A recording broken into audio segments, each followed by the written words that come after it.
ಸಕಲೇಶಪುರ ಪಟ್ಟಣದ ಅಯ್ಯಪ್ಪ ಸ್ವಾಮಿ ದೇವಸ್ಥಾನದಲ್ಲಿ ಶ್ರೀ ಕೈವಾರ ತಾತಯ್ಯನವರ ಜಯಂತಿ ಕಾರ್ಯಕ್ರಮವನ್ನು ನೆರವೇರಿಸಲಾಯಿತು.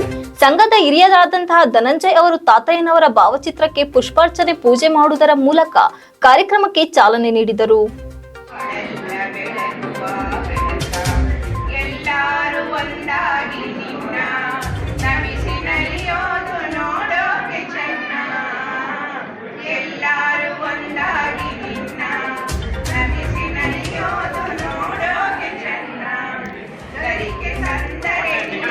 ಸಕಲೇಶಪುರ ತಾಲೂಕು ಬಲಿಜ ಸಂಘದ ವತಿಯಿಂದ ಶ್ರೀ ನಾರಾಯಣ ಯತೀಂದ್ರ ಕೈವಾರ ತಾತಯ್ಯನವರ ಜಯಂತಿ ಕಾರ್ಯಕ್ರಮವನ್ನು ಹಮ್ಮಿಕೊಳ್ಳಲಾಯಿತು. ಈ ಕಾರ್ಯಕ್ರಮದಲ್ಲಿ ಸಂಘದ ಹಿರಿಯರಾದ ಧನಂಜಯ ಮತ್ತು ಅಣ್ಣಪ್ಪ ಸ್ವಾಮಿ, ಸಂಘದ ಅಧ್ಯಕ್ಷರಾದ ಸತೀಶ್ ಲೋಕೇಶ್, ಕಾರ್ಯದರ್ಶಿ ರವಿ ಇನ್ನು ಮುಂತಾದವರು ಭಾಗವಹಿಸಿದರು. ಕಾರ್ಯಕ್ರಮದಲ್ಲಿ ಅಣ್ಣಪ್ಪ ಸ್ವಾಮಿಯವರು ಮಾತನಾಡಿ, ನಮ್ಮ ಜನಾಂಗವನ್ನು ಸರ್ಕಾರ ಯಾವ ಒಂದು ಪರಿಗಣನೆ ಮಾಡುತ್ತಿಲ್ಲ. ಇದು ಬಹಳ ಬೇಸರದ ಸಂಗತಿ. ನಾವೆಲ್ಲರೂ ತಾಲೂಕಿನ ಎಲ್ಲ ನಮ್ಮ ಸಮುದಾಯದ ಬಾಂಧವರು ಈ ಜಯಂತಿಯ ಕಾರ್ಯಕ್ರಮದ ಮುಖಾಂತರ ಸರ್ಕಾರದ ಗಮನ ಸೆಳೆದು ನಮಗೆ ಸರ್ಕಾರದ ಸವಲತ್ತುಗಳನ್ನು ಪಡೆದುಕೊಳ್ಳಬೇಕು ಎಂದು ಹೇಳಿದರು.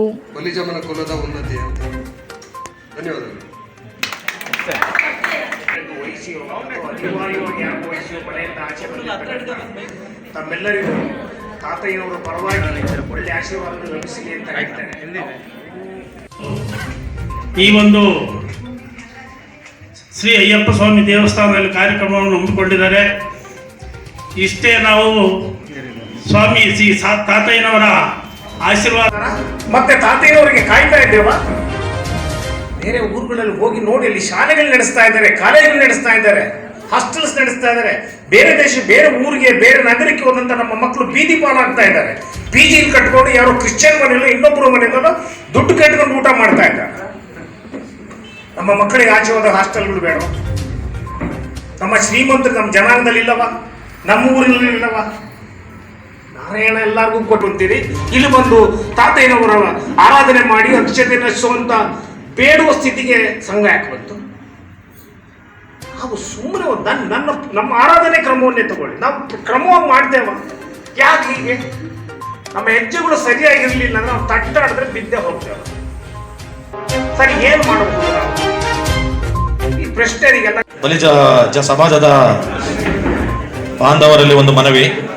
ಇದೊಂದು ಸರ್ವಕಾಲ ಜಾತಿ ಧರ್ಮದ ನೆಲೆಗಟ್ಟನ್ನು ಉಪೇಕ್ಷಿಸಿದ ಸಾಕಷ್ಟು ಸಮುದಾಯಗಳು, ಜಾತಿಗಳು ಏಳ ಹೆಸರಿಲ್ಲದಂತೆ ಕಣ್ಮರೆಯಾಗಿ ಹೋಗಿವೆ. ಅಮರನಾರಾಯಣರ ಪ್ರಭುವಿನ ಮಕ್ಕಳು ನಾವು. ಯೋಗಿ ನಾರಾಯಣ ತಾತಯ್ಯನವರ ವಾರಸುದಾರರು ನಾವು. ಸಾಮ್ರಾಟ್ ಕೃಷ್ಣದೇವರಾಯರ ವೈಭವದ ಅರಸೊತ್ತಿಗೆ ಪಾಲುದಾರರು ನಾವು. ಆದರೆ ಇದು ಒಂದು ನಮ್ಮ ಸ್ಥಿತಿ ಮೊದಲಿನಂತಿಲ್ಲ. ಸಂಘಟನೆ ಇಲ್ಲದೆ ಸೊರಗಿ ನಶಿಸುವ ಸ್ಥಿತಿಯಲ್ಲಿದೆ. ಈಗ ಎಚ್ಚೆತ್ತುಕೊಳ್ಳದಿದ್ದರೆ ನಮ್ಮ ಹಿರಿಯರ ಶಾಪದಿಂದ ಮುಕ್ತ ಇಲ್ಲ.